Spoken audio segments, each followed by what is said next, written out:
Caught my sister-in-law stealing $25,000 from our family fund. She sneered, "Do something about it." So I did. Her world crumbled. I never thought I'd be sharing this story with anyone outside of close friends, let alone online, but here we are. Maybe writing it out will help me make sense of it. Family can be your greatest strength and also your worst weakness, and sometimes the lines get so blurred you don't even know where you stand. My name's Tamsin, and I live with my husband Lou in a small house just outside Portland, Oregon. Lou's family is the kind that puts on a show of unity, the kind where Sunday dinners are a big deal, and there's always talk about keeping the family strong. But beneath the surface, it's a whole other story. And that's where things started to unravel for me. Lou has an older brother, Corbin. Corbin's been married to Siobhan for about 10 years, and from the moment I met her, Siobhan rubbed me the wrong way. I don't know how to put it. She's the type who'll brag about some designer handbag while making passive-aggressive comments about how other people spend their money. Flashy, judgmental, and just so full of herself. Lou and I have always been more low-key, you know? We're comfortable with what we have and don't need to flaunt it. Siobhan and I have always kept things polite on the surface, but it didn't take long for me to realize she was one of those people who's only nice when it suits her. The kind who'll talk about family loyalty but won't think twice about stepping on you if it means she'll come out on top. And Lou's parents, Pam and Roy, they don't see it. They think Siobhan's a gem. It was about 2 years ago when Pam and Roy came up with this grand idea to start a family fund. The plan was for each family, Lou and me, and Corbin and Siobhan, to put in about $5,000 a year. This fund was supposed to be a safety net for all of us, to cover emergencies or big expenses, maybe even help with college funds for the nieces and nephews one day. At first, I thought it sounded alright. A bit idealistic, maybe, but Pam and Roy were really excited about it, and Lou seemed on board. So, I went along with it. The first year, everything was smooth. Pam was managing the fund, and since I work as an accountant, I helped her set up some basic tracking. Nothing fancy, but enough to keep tabs on contributions and where the money went. We had a good system going, and every couple of months, I'd sit down with Pam, and we'd look over the statements together. It felt like we were building something good. Then, about a year ago, Pam's health took a turn. She needed surgery and was going to be out of commission for a while, so she asked Corbin and Siobhan to take over managing the fund. I wasn't thrilled, but I didn't want to make waves, especially with Pam in recovery. So, we let it slide. I mean, I wasn't happy about it, but it was family, right? At first, everything seemed fine. A few months went by, and I didn't think much about it. Then, one day, I casually mentioned to Siobhan that I'd be happy to help with the bookkeeping if they needed it. Her response was odd. She brushed me off with this tight smile and said, "Oh, don't worry, Tamsin. We've got it handled. You don't need to worry your pretty little head about this stuff." Now, I'm not a confrontational person by nature, but something about the way she said it made me feel like she was hiding something. And I couldn't shake the feeling that she'd dismissed me on purpose. But I shrugged it off and tried to put it out of my mind. Family, you know? You don't want to go stirring up trouble if you don't have to. But then little things started adding up. For example, Siobhan and Corbin suddenly took a week-long trip to Maui. Now, Lou and I had never been able to afford a vacation like that. I asked Lou if Corbin had mentioned any work bonus or big project that might have come through, but Lou didn't know anything about it. Then I noticed Siobhan's new car, an Audi, top of the line, leather seats, the whole 9 yards. And it wasn't just the car. Siobhan started showing up to family dinners with new designer bags, new jewelry, all the little status symbols she loved so much. Then one evening, after one of those family dinners, I pulled Lou aside in the kitchen. "Do you think it's strange, all this new stuff Siobhan's got? I mean, she doesn't work, and Corbin hasn't mentioned any big projects." Lou just shrugged.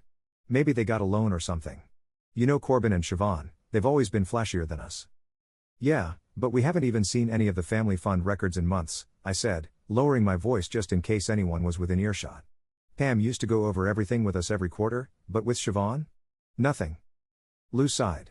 "Tamsin, just let it go. You're probably overthinking it. If anything was off, Corbin would say something." I could tell he was getting annoyed, so I dropped it. But I couldn't let it go. I mean, I'm an accountant, numbers are my thing. I trust them more than people, sometimes. And my gut was screaming at me that something was wrong. So, I started digging.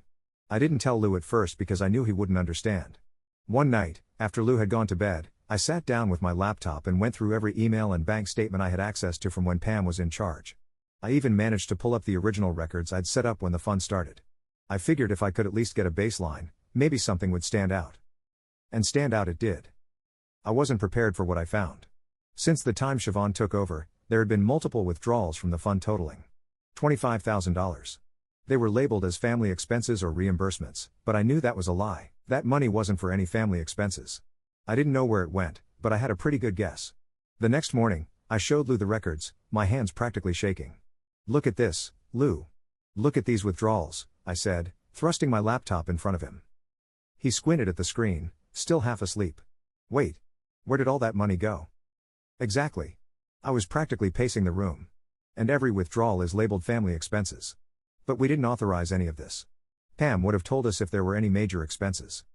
Lou just sat there, staring at the screen in disbelief. "Are you sure, Tamsin?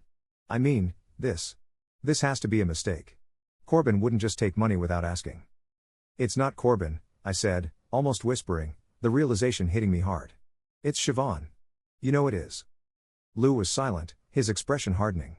"Maybe we should ask her about it. She wouldn't just do this. She wouldn't." But I knew she would. I could feel it in my bones. Still, I agreed that we should confront her, as much as the thought made me nauseous.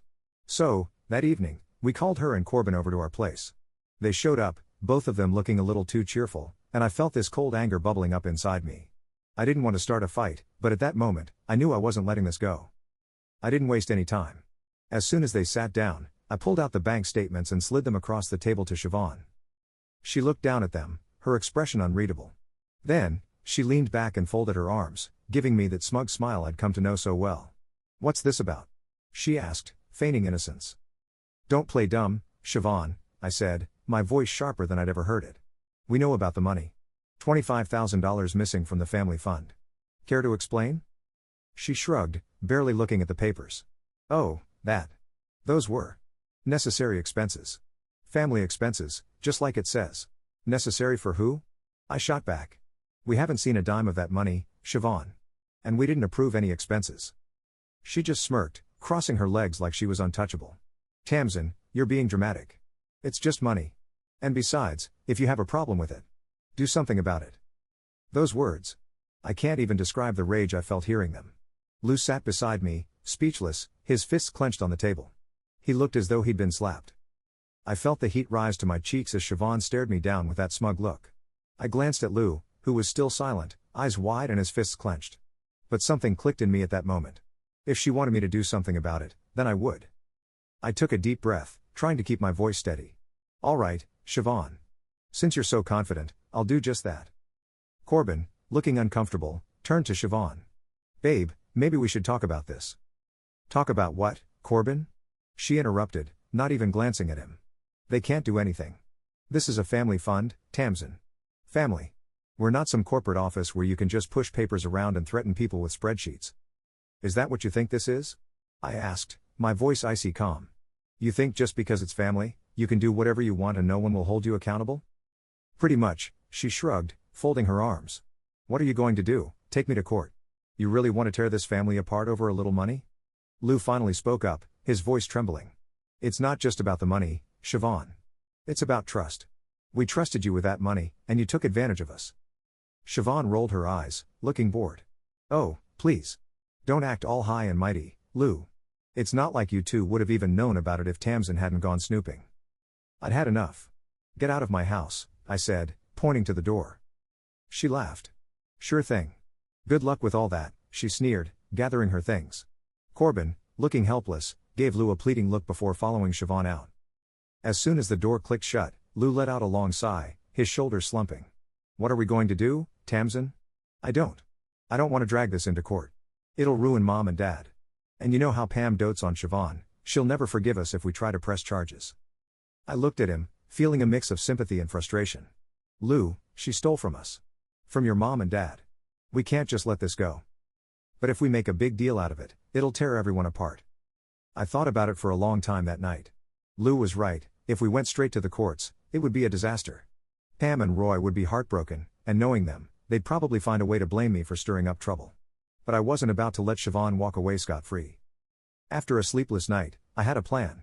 It wasn't going to be easy, but if it worked, Siobhan would regret ever crossing me. The next few weeks were all about gathering ammunition. I kept everything quiet, not even telling Lou the details. Every day, while Lou thought I was going about my usual routine, I was digging deeper and deeper into every financial record, bank statement, and transaction linked to that fund. And with my background as an accountant, I knew exactly where to look. One day, I happened to get a coffee at Siobhan's favorite cafe, and I overheard her talking to a friend about her new little side hustle. She was bragging about flipping designer bags for a profit. My stomach dropped as I realized where our money had probably gone. Siobhan hadn't just taken money from the fund for herself, she'd invested it in her own little black market luxury business. Armed with more information, I started taking things further. I quietly contacted a private investigator I knew from a few years back and asked him to look into her little side business. Within weeks, he'd compiled evidence of her shady dealings and confirmed what I already suspected. Siobhan wasn't just splurging for herself, she was using our family's money to fuel her little empire of reselling expensive bags and jewelry. With all the proof I needed, I reached out to Corbin. I figured he'd be more reasonable without Siobhan around to manipulate him. We met at a local diner, and he looked uncomfortable as soon as he saw me. "Tamsin, look, I know this whole thing with Siobhan has been difficult," he began, scratching his head, "but I promise, she didn't mean any harm." I slid a stack of papers across the table to him. "Corbin, I have proof that Siobhan used family money to fund her own business ventures. She's been flipping luxury items, reselling handbags, and God knows what else. She lied to all of us." He stared at the papers, his face pale. This can't be true." "It's true," I said, keeping my voice steady. "And you're on the hook, too. You're the one who took over the fund with her. Technically, you're both liable." Corbin looked panicked. "Tamsin, please. You can't. If Pam and Roy find out about this, it'll kill them. And I didn't even know." "I didn't." "Then do something about it," I interrupted, throwing her words right back at him. "Because if you don't, I will." Corbin's shoulders slumped. He seemed trapped, torn between loyalty to his wife and the realization that she'd put them both in a horrible situation. "What do you want?" he finally asked, his voice defeated. "First, I want every cent returned to that fund," I said, crossing my arms. "And second, I want Siobhan out of it. She's done. I'll manage it myself, and if she so much as looks at it, I'll take this to the police." Corbin looked like he was about to argue, but then he stopped himself, nodding slowly. I'll talk to her. I'll make sure the money is returned." A week later, I got an email confirming a $25,000 transfer back into the family fund. Attached was a message from Corbin saying Siobhan was out, that she wouldn't be handling the money anymore. But I wasn't done. I knew Siobhan wouldn't just walk away. She was too prideful, too invested in keeping up appearances. So, I waited. Sure enough, Siobhan called me a few days later, her tone dripping with disdain. "I hope you're satisfied, Tamsin. You've humiliated Corbin, ruined our finances, and made a fool out of yourself." "Oh, I'm just getting started," I replied, barely keeping the smile out of my voice. "See, I'm not just interested in getting our money back. I've been talking to a few people about your business. I'm sure the IRS would love to know about those undeclared income streams of yours." I could practically hear her sputtering on the other end of the line. "You wouldn't dare." "Oh, I would," I replied sweetly. "Unless, of course, you're willing to make some concessions." "Concessions?" "That's right. You and Corbin will stay out of the family fund for good. And if you try to take so much as a penny, if you even look at me wrong, I'll make sure the IRS gets every detail of your side hustle. I'm sure there's enough there for a full audit. I wonder what they'd find." The line was silent for a long moment before she finally spoke. "Fine. But you'd better hope this is enough to make you feel superior, Tamsin. I'll be watching you." "Oh, I'm counting on it, Siobhan," I replied, hanging up with a satisfaction I hadn't felt in years. Siobhan kept her distance after that, but the fallout in the family was real. Word got around that Corbin and Siobhan had been asked to step down from handling the family fund, and while Pam and Roy were confused and hurt, they didn't press us for details. I managed the fund alone after that, and Lou and I made sure that every contribution was accounted for, every dollar going to where it was meant to. As for Siobhan, her social circle started drying up. Without the family fund to fuel her shopping sprees, she couldn't keep up with the high-end lifestyle she'd tried so hard to maintain.